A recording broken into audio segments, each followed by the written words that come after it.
This is a United States Army Basic Airborne Training Course. The men you hear chanting are perhaps the best trained, most highly motivated men in the U.S. Army. They are airborne troops. How do they get that way? What makes them the best? You are going to find out. You are going to follow these men through their 4 weeks of airborne training. We warn you, it will be rough. There will be grueling exercises, lots of double time, classes, demonstrations. And when the training is all over, you are going to jump with them 1,250 feet to Earth. All this will not be without its reward. Before this record is finished, you will catch a glimpse of the fabled airborne spirit to which this record is dedicated.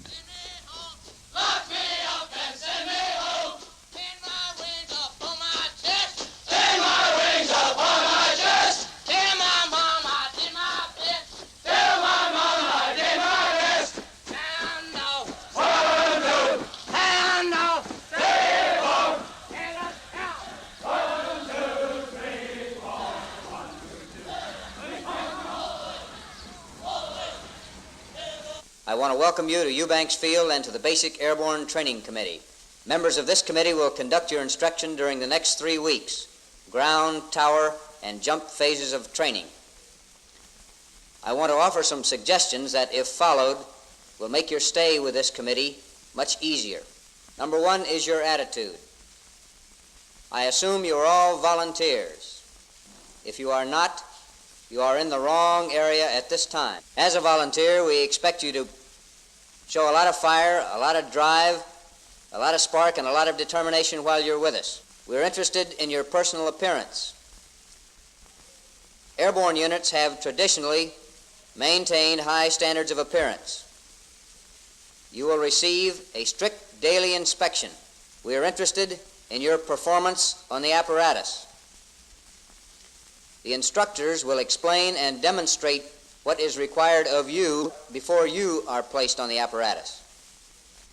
These demonstrations frequently go very fast, so you must be awake, alert at all times, to learn and qualify as quickly as you can. Lastly, we are interested in your physical condition. You will receive physical training the first hour of every training day. Experience has shown that the student who is in poor physical condition is the student who is most likely to become injured during training and during parachute jumping. I want all of you to understand the objective of this course. The course objective is to qualify military parachutists. The course is rugged because airborne missions are rugged. And those of you who leave here with the silver wings of a parachutist must be qualified to go to any airborne unit and go immediately with that unit on an airborne combat mission. Your platoon sergeant will conduct the next hour of instruction. Platoon sergeant. At ease and give me your attention. Sit up straight and get your hands off the ground. Cross your left wrist with your right hand and sit there with your back perfectly straight. I am Sergeant Clark, and I will be your platoon sergeant for the next week of training. While you're in this area, you will be expected to conduct yourself as a soldier should. More than a soldier should, as an airborne soldier should. If you're caught walking or standing around with your hands on your hips, you're going to be told to get 10 push-ups. When you're told to get these push-ups, you drop like you were struck on top of the head with a sledgehammer, fall into the leaning rest, and start knocking them out. Keep your back straight, your head up, and push your entire body away from the state of Georgia each and every time you go down and come back up. Your break area is to your direct rear. At the end of each 50 minutes of instructions, you will be given a break. When you move from your area of training to your break area, you will move on a dead run. To your direct front is the latrine. While you're in this area, there will be no sick calls. If you want to go on sick call, you go on sick call from your company. On your feet.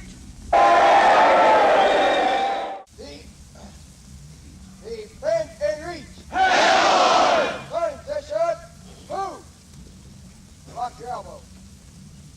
Hit it. Hey!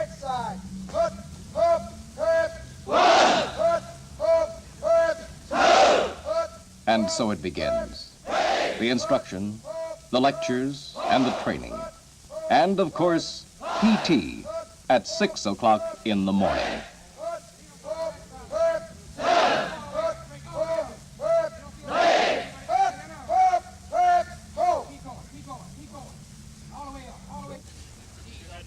Anybody turn? No! Listen up, pitch, hut, move! Parade, head. How do you shake it out?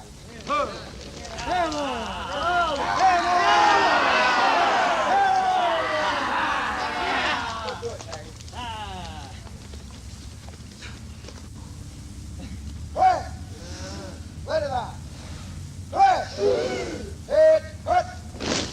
B squad, jumper. B squad, jumper. Sorry, says hut. Move. Don't shake it out. Hands on top of your head. Bring it back. All the way up, all the way down, straight to your back. Get it. Next side. Hut, jump, grip. One. Hut, jump, grip. Two. Hut, jump, grip. Three. Hut, jump, grip. Four. Hut, jump, grip. Five. Hut, jump, grip. Six. Hut, jump, grip. Seven. Hut, jump, grip. Eight. Hut, jump, grip.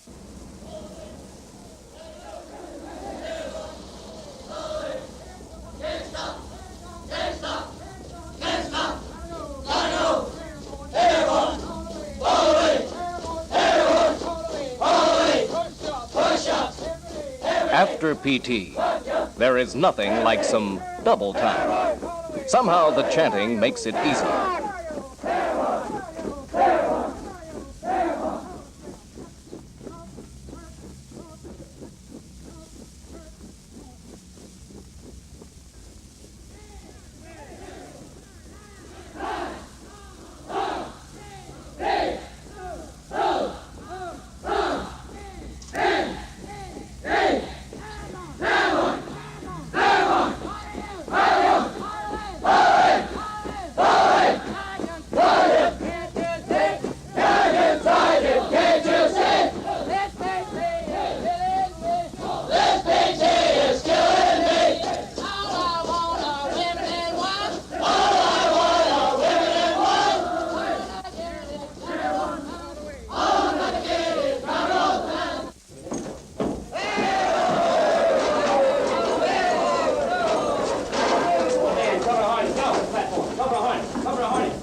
Cover a harness. Cover a set of riders. Cover a set of riders. All right, Jumper, get your harness on. Get your harness on. That big Jumper, get this harness on. Get in here. Get in here. Fall in on a set of riders and put your harness on. Let's go. Ready to start, Tom? Okay, all jumpers, clear your feet off the platform and pick up the let-up position. Command let-up, you reach down on all four riders from a parallel attitude. You people standing on the ground better get these feet. Feet together. People standing on the ground. If the jumper's feet are apart, you will do push-ups for him while he's in the harness. Be sure that all feet are kept together. Good for parallel attitude. Bend your arms, get your fingers between those riders. Okay, you're coming into the rear. You're coming into the rear. You cannot see where you're going. You want to make a right turn, a right body turn. Okay, at this time, everybody pick up a right body turn. Push forward the right set of This is suspended harness. Here the jumper learns to control his descent. He does this by manipulating the risers or cords attached to his chute, tugging them one way or another for various effects. Everybody should be holding all four riders. All four riders. On point number one over there, Sergeant Clark, the man on what the let up is. High wire landing, let's get in. Too slow, you're too slow, you'd already been hurt. Okay, that one shouldn't take but a half a second to get into. A half a second is plenty of time for that one. Let up. Okay, we've got water below us. First thing you do to avoid water is slip. Pull them down, pull them down. Let up the slip slowly, let up the slip slowly. You cannot avoid the water. You're forced to make the water landing. First thing you do, reach up and undo the chin strap on the steel helmet, the neck strap. Use both hands, get this strap loose. Take the two fingers on either hand and place under the chin strap with the other hand on the back of the steel helmet and pull it off over the head, holding on to the steel. this time you observe below you to make sure there's not another jumper below you. Drop the seal. Reach up and undo the left side of the reserve. Unfasten the left side of the reserve and leave it hanging. Undo all tie downs. You assimilate undoing all tie downs on the rifle, entrenching tool, undoing the pistol belt. Dropping all grenade pouches, any excess equipment you have this time. With the right hand, reach up and pull the safety forward. With the left hand, reach up and cover the quick release, turn it to the unlocked position, and hold on to it. Both hands. Both hands. Both hands. Both hands. With the right hand, reach up and release the assembly. Strike it sharply. Hold on to it. Hold the elbows well into the side. Well into the side. If you fall out of the harness now, you're dead. Reach down with the right hand and free the left leg strap. Reach down with the right hand and free the left leg strap. One hand in the middle of your chest. Be sure you hold on to this release assembly with the left hand. Elbows into your back. Now, reach up with the right hand and grab a hold of the shoulder strap above the release assembly so that you can turn loose the left hand. Reach over the left hand and clear the right leg strap. Now, spread your legs wide apart so that you'll fall free of the harness, so that the buttocks is out of the saddle. Change hands, off the hand, off the hand. Okay, the command of, Cross section on the hand like that. as you touch the water, the ball of the feet touch the water, so your arms well overhead, arch your back, go upstream. Ball of the feet are just now touching the water. Everybody should slide out of the harness. Okay, some people have a little trouble getting out of the harness. You'll end up in the water with the lines all around it. Well, upstream. Okay, the next order, up on the platform in the harness. Let's go. You do not have to release. You have to release. All right, give me your attention. That mass exit was not too bad. A little slow, a little weak on the exit. Get well up and out of the aircraft. Get up and out of the aircraft, snap into a good... The next order of business is mock door. Here the jumper learns how to properly exit a plane in flight. A mock-up of an aircraft's doorway is used for authenticity. Get ready! Recover! Don't need to sound off, man. I'm the only one that'll do the talking. Get ready! Recover! Once again. Get ready! Outboard personnel, stand up! Inboard personnel, stand up! Hook up! Check static lines! Check equipment! Stand off for equipment check! High five okay! High five okay! Okay. 21 okay! 20 okay. 19 okay! You okay? 15 okay! 15 okay! 14 okay! 15 okay! 12 okay. 11 okay! 10 okay! 9 okay! 8 okay. 7 okay! 6 okay! 5 okay! 4 okay! 3 okay! 2 okay! 1 okay! Is everybody okay? Yes, Sergeant! Is everybody happy? Yes, Sergeant! Everybody gonna jump? Yes, Sergeant! Stand in the door! Ready? Go! Push down! Push down! At ease, give me your attention. This hour, you go in and receive an orientation, see a demonstration, and get practical work on the fifth basic jump technique. Here the student learns to control his chute after landing. This is done by the use of a wind machine that drags the student and his chute across the ground, simulating landing conditions. This will be done after each man has dragged once. We will have to use a three-man detail to operate the wind machine. This three-man detail will consist of personnel seated before me right now. We have an apex man and 2 inflate men. The apex man's job is to pull the parachute out in front of the wind machine. The inflate man's job is to inflate the canopy and then run down the suspension lines to the risers, grab the risers, and when the jumper releases the canopy, hold on to the risers, bring them back in, and attach them to the next jumper who is waiting to make a drag. This concludes your orientation. We will go into practical work now.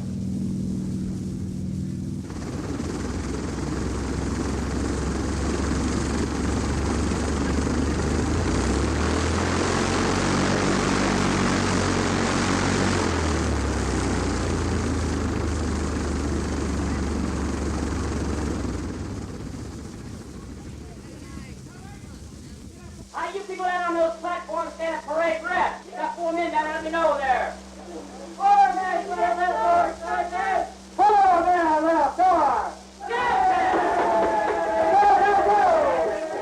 This is the mock tower. It is here that the jumper learns to control his body from the split second it leaves the aircraft until it receives the opening shock created by the inflation of the parachute. The student wears a harness that is attached to a wire cable. He jumps from a 34-foot tower, falls 8 feet, receives the opening shock, and slides down the cable 200 feet to a soft mound of dirt. One short, one short. All right, let's get hooked up. Now keep it closed down tight. Get your good door position and close it down. Close out the door. Close down. Okay, way up and out now. Way up and out. What are you? Fire! Don't kid me. All right. Okay, man. Go there, let's go. What's your arm? Hey! Go! Hey, let's go! Hey, let's go! Hey!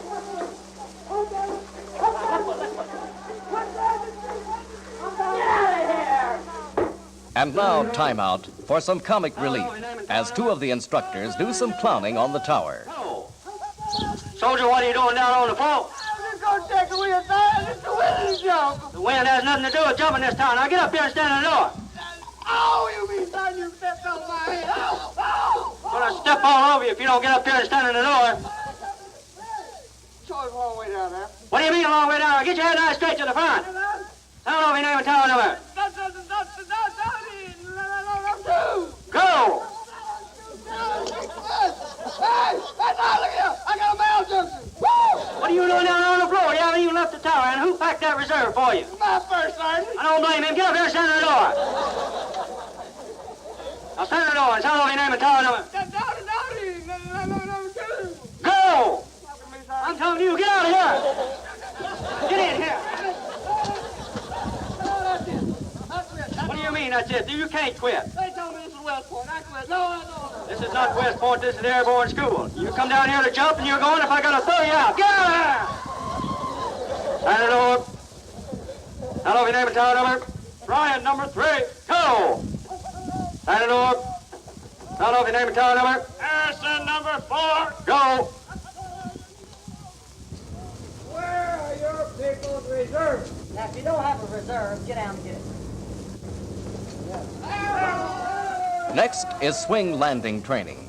Suspended by a harness and rope, the jumper swings off a platform and attempts to make what he believes is a good parachute landing fall. Relax, up, hips, legs, and prepare to land. All the way up, all the way up. Get up, get up. You missed your second and third points of contact. Where are they? Squad jump. Well, squad jump. 3, clear the platform. Now lock your elbows, reach out, bend your knees, slightly point the toes toward the ground. Look straight to the right, relax, let the hips, legs, and prepare to land. Don't look down. All the way over, all the way over. Get up, get up. Good fall, 74, good fall. 3, clear the platform. Now reach out on all 4 risers, bend your knees slightly, point the toes downward. Now don't look down at me, just relax. Prepare to land. All the way over, look at you, get up. You're gonna kill yourself, 50. Don't you turn with some risers to the 5th point of contact and start the ground, you follow? Lay a flag rope, man. 3, clear the platform. Now do a half chin up. Lock your elbows, bend your knees slightly. Don't look back at me. Just relax and prepare to land. All the way up, all the way up. Get up.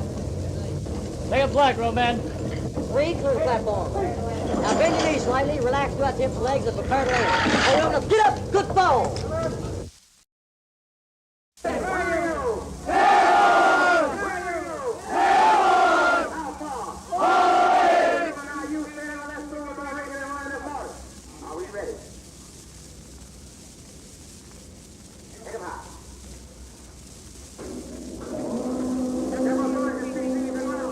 The 250-foot tower is the closest the jumper gets to the actual parachute jump in training. He and an open chute are lifted 250 feet high and then dropped to earth. An instructor calls orders to the jumper from the ground, directing his descent.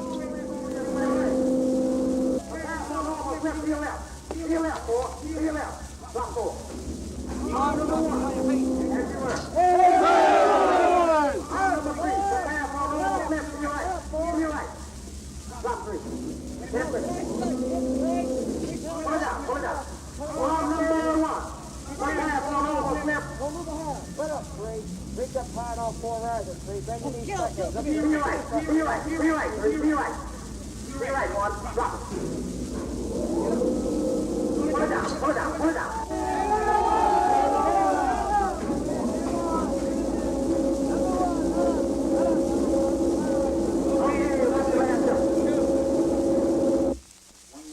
before we commence, I see a bright smiling face there staring me right in the eyeballs. How many of you people have life insurance? Hold your hands up. Okay, just take a look around at the hands. Put them down. How many of you people anticipate using that life insurance in the near future?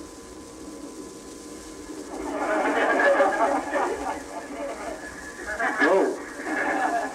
All right, just the same idea along the basic thought behind presenting this malfunction class.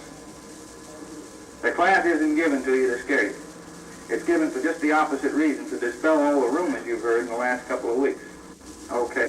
There are certain irregularities which can occur while jumping. The Malfunction Lecture boasts the most attentive students of any lecture anywhere. It is here that the student learns what to do if things don't go according to plan. You've been receiving training in the basic fundamentals of military parachuting. Your training has been thorough. The equipment you're using is the best available in the world today, and the procedures that you will be using have been tested and proven sound by over 200,000 who have completed this course in the past. Now, as with any mechanical device, certain abnormalities will occur in its use. This is true of the T-10 parachute or any other parachute. For that reason, we present this class on malfunctions, to give you the more common malfunctions caused by equipment failure, the common irregularities caused by jumper negligence, and the procedures for you to follow to overcome either should you encounter them. Malfunctions. There are two types of malfunctions: a complete malfunction and the semi. A complete malfunction is when that parachute neither deploys nor inflates. This can be caused by equipment failure or through jumper negligence. Jumper negligence, a misrouted static line. This is a case where the static line, instead of going directly from the backpack to the anchor line cable, has been misrouted around a piece of equipment or under a piece of equipment or a lift web or riser. Should this happen, you'd exit the door of that aircraft, travel approximately 15 feet, and if that static line doesn't break, you will find yourself being towed behind the aircraft. Should this happen, you place one or both hands on your helmet to signify to the jump master within the aircraft that you are cautious and ready to use your reserve. When you have done this, the jump master will cut you loose from the aircraft. I need not tell you what to do once you've been cut loose. Activate the reserve. Any time that you do not receive the opening shock, by the time you reach 4,000, you activate the reserve. Can you see? That is mine. Can you see? All next week there's no PT. All next week there's no PT. What are you? Airborne! What are you? Airborne! High bar! Holy! High bar! Holy! Airborne! Holy! Can't stop! Gotta go! Gotta go! Airborne! Airborne! Holy! Holy! Straight legs! No good! Straight legs! Straight legs! No good! Airborne! Airborne! Holy! Holy!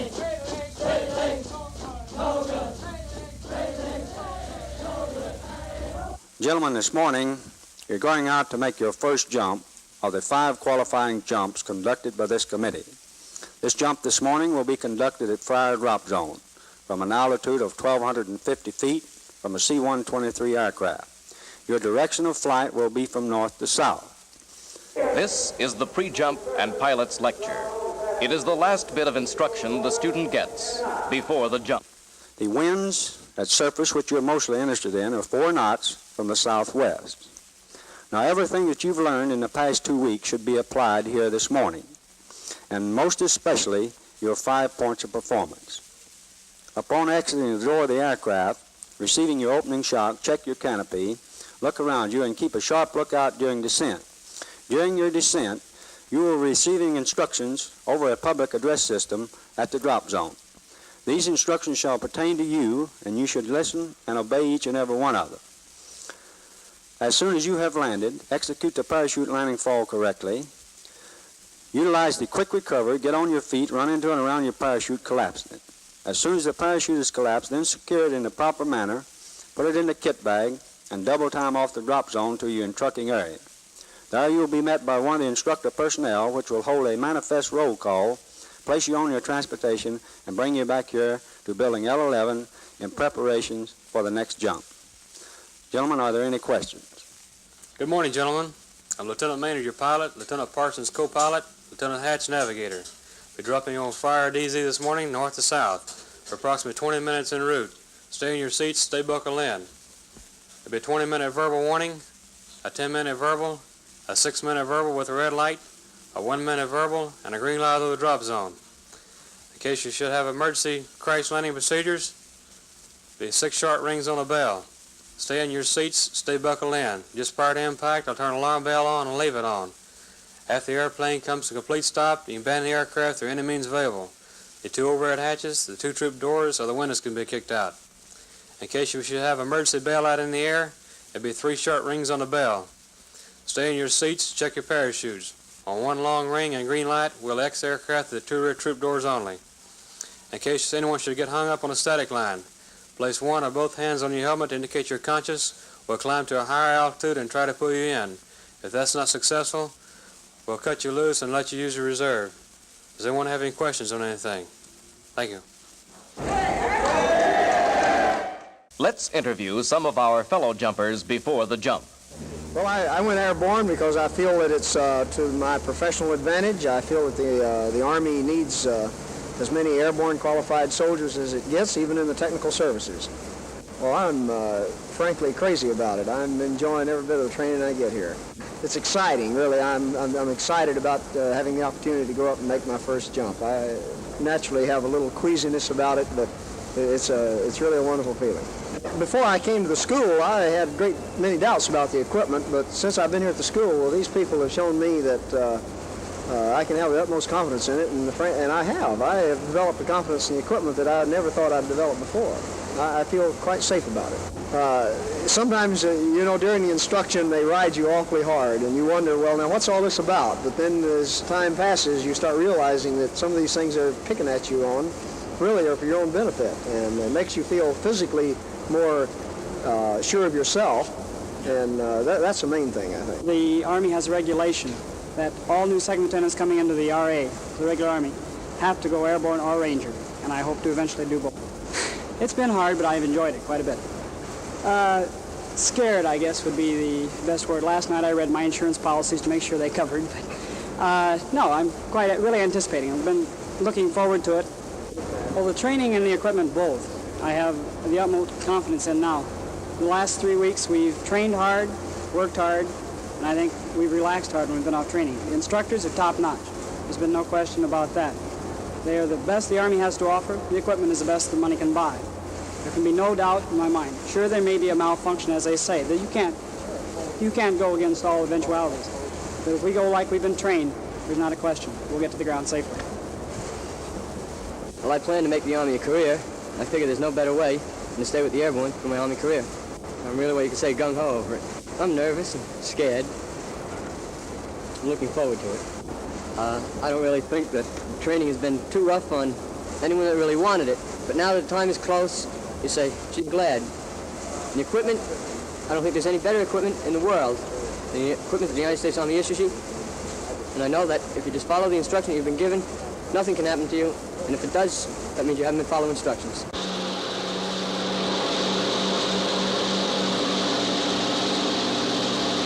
We are in a plane now, speeding toward the drop zone. In a few seconds, the jump master will bark his commands over the roar of the plane.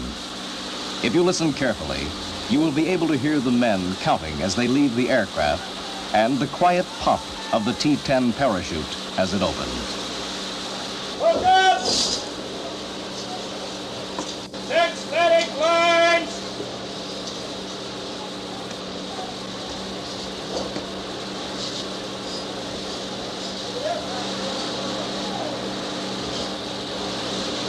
Take the equipment!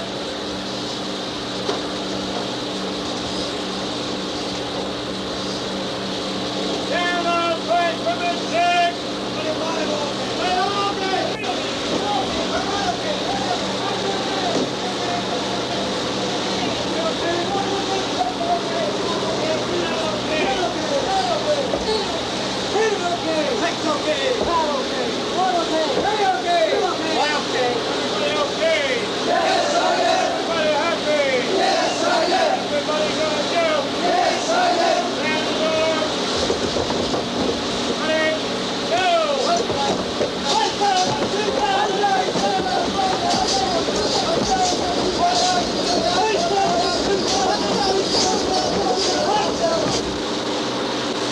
voice you hear on the loudspeaker is an instructor talking with the jumpers in the air. They can hear him clearly, even though they are 1,250 feet high. Jumpers exit the aircraft. Check your canopy. Now keep a sharp lookout during descent. Stay clear of your fellow jumpers. Keep a sharp lookout all the way to the ground. Stay clear of your fellow jumpers. You have approximately 8 knots ground wind. You will use your alternate landing attitude. Approximately 60 to 75 feet above the ground, make you up a good slip into the wind and hold it all the way into the ground. Remove your protective cover. Remove your protective cover. Now keep a sharp lookout during descent. Stay clear of your fellow jumpers. Make you up a good slip into the wind. Hit nice, straight to the front, feet and knees together. Get your feet together. Hit nice, straight to the front. Make good parachute landing falls. That one jumper with his feet apart. Get your feet together. Hit nice, straight to the front. Make good parachute landing falls. Now, as soon as you make your parachute landing fall, let's get around and collapse that canopy. Use your quick recovery or use your canopy release. Now let's get those canopies collapsed quickly. Get them rolled up, get them in your kit bag, and double time off of that drop zone. You have another jump to make this afternoon. Now you're looking good. Here comes the first jumpers down the road from that first pass. You can tell they're airborne. Less talk and more work. Now you don't have to wait on your buddy. As soon as you get your parachute rolled up, move off of that drop zone. You will double time all the way into your trucking area. Any man called Walter will find himself pushing Alabama away from him 10 times.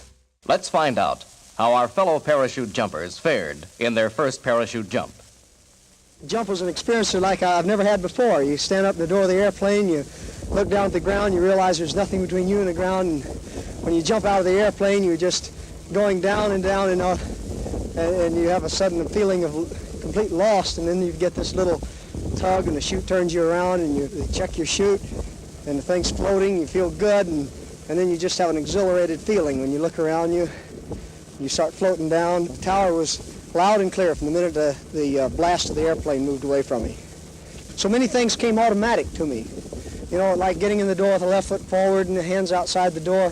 Things you normally would think you would think that you would think about, but you actually don't, because the weeks of training we've had have just instilled it in us to a point that it just becomes more or less automatic.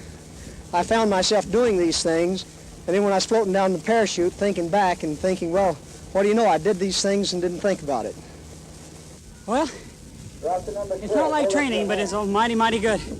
I'm glad we had the training, because you aren't able to think until you're about halfway to the ground what's coming off. And by then you're mighty glad you don't have to think about what's coming off. No trouble, but man, that chute looked pretty when you look up and see it. There's a definite shock opening up the chute. It's not as bad as I thought it would be. It's really a great bit of fun. All I can say is wow. Now I know why people go airborne. It's a great feeling when you look up and you see that thing's open above you. I mean, that's the difference between life and death. And when you see it there, life comes back to you. That's all I can say. It's great. Airborne! Airborne! Hey! Hey! Ah! Ah! Ah! Ah! Hey! Hey! Oh! Oh! Oh! Hey! Hey! Hey! One more! One more! There you go! One more! One more! One more! There you go! Airborne! All the way! One more! One more! One more! One more! There you go! Airborne!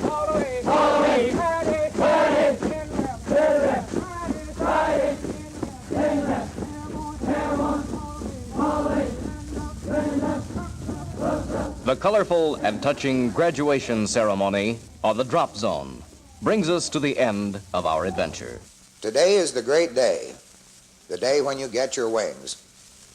But before we pin them on, let me say a few things to you. The first of these is congratulations. Over on Eubanks Field, where you took your training, there's a sign, and it says, Airborne, a career for men of courage and determination. You displayed your courage when you volunteered for this course, and your determination is attested to by the fact that you have undergone a strenuous amount of training and have come out successful. So you have my congratulations. Your families and friends are proud of you, but more than anything else in the world, you have a right to be proud of yourself. And lastly, you have joined the greatest fraternity in the world, the fraternity of men who wear the silver badge of the parachutist. Over 200,000 men have joined this fraternity here at Fort Benning alone, and uncounted others in the Army have earned the badge in the airborne divisions to which they were assigned. We also have chapters of this great fraternity in the Air Force, in the Navy, in the Marines, in the armies of our allies, and indeed in the armies of our enemies. Now, like all fraternities, you have to pay dues. And the dues for this one are simply this, that because you're airborne, you stand a little taller, you dress a little better, your discipline is better, your training is better, and when the chips are down, you'll fight better.